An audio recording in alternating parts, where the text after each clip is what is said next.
안녕하세요. 닥터맘마 수의사 이현경입니다. 행운을 불러온다여 티벳 왕가에서 사랑받은 강아지죠. 오늘의 주인공은 라사 압소입니다. 이번 영상에서는 라사 압소의 외형, 성격, 주요 질병, 관리 방법, 주의사항에 대한 모든 것을 알려드리겠습니다. 라사 압소는 티벳에서 평화와 행운의 상징이며 애군을 없애주는 신성한 개로 여겨졌습니다. 약 2000년 전부터 티벳의 사원과 수도원을 지키기 위해 길러졌죠. 그래서 달라이 라마가 외교를 할 때 각국에 선물로 주기도 하죠. 체구가 작은 소형견으로 키는 22에서 27cm, 무게는 6에서 7kg이며 체장에 비해 다리가 짧은 편입니다. 꼬리가 등 쪽으로 말려 올라가 있고 얼굴 전체를 가릴 정도로 길고 뻣뻣한 털을 가지고 있는 것이 특징입니다. 모색은 다양하나 크림색, 꿀색, 황금색이 인기가 많습니다.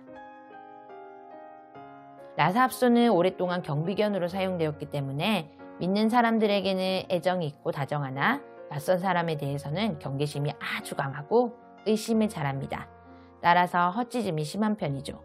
본능적으로 자기에게 우호적인지 아닌지를 아주 잘 판단합니다. 가족들에게는 애정이 깊고 충성심이 높습니다.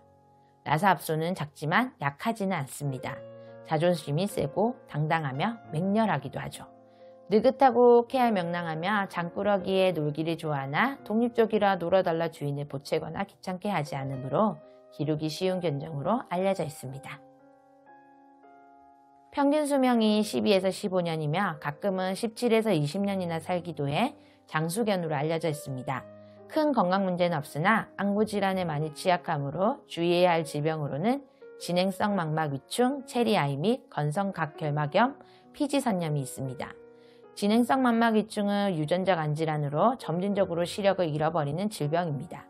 처음에는 밤에만 시력이 저하되나 시간이 지날수록 낮에도 잘 보이지 않게 됩니다. 매우 천천히 진행되기 때문에 대부분은 시력 상실에 매우 잘 적응합니다. 유효한 치료법은 없으며 결국 실명되기 때문에 매년 정기적으로 안구 검진하는 것이 중요하며 만약 진행성 망막 위충을 가진 아이를 키운다면 교배는 피해주세요.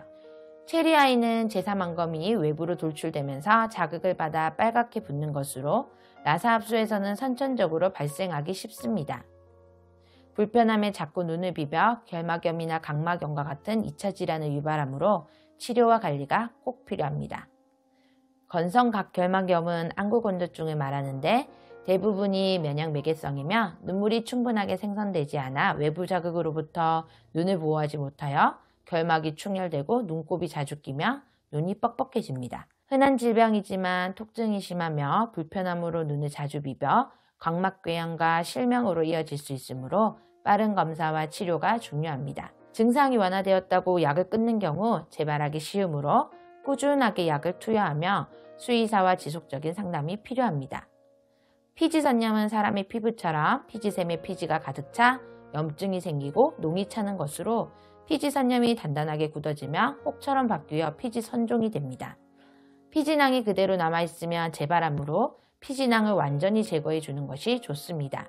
집에서 피지 제거 자체가 문제가 되지는 않으나 피지가 완전히 제거되지 못하는 경우가 많고 제거 후 상처를 통해 2차 감염이 일어날 수 있으므로 병원을 내원하여 치료받는 것을 추천합니다. 라사 압소는 관리하기 쉬운 견종이지만 털 관리에 특별히 신경을 써줘야 합니다. 털이 긴 장모종이라 자주 빗질을 해주어야 엉키지 않고 털 빠짐도 줄일 수 있습니다. 특히 발 부분은 이물질이 많이 붙어 털이 엉키기 쉬우므로 항상 주의와 관리가 필요합니다. 빗질은 하루 한 번, 목욕은 최소 2주 1회 한 번 하며 목욕 전에 빗질을 해주는 것이 좋습니다. 긴 털이 번거로워 털을 자를 수도 있지만 그런 라사 압소의 매력이 사라져버리겠죠. 라사 압소의 긴 털을 관리하고 말리는 데는 시간이 오래 걸리므로 비용이 들기는 하지만 전문 미용사에게 관리받는 것을 추천합니다. 긴 털이 눈지위를 자극하여 안구 질환에 취약하므로 항상 눈지위를 깨끗하게 유지해주세요.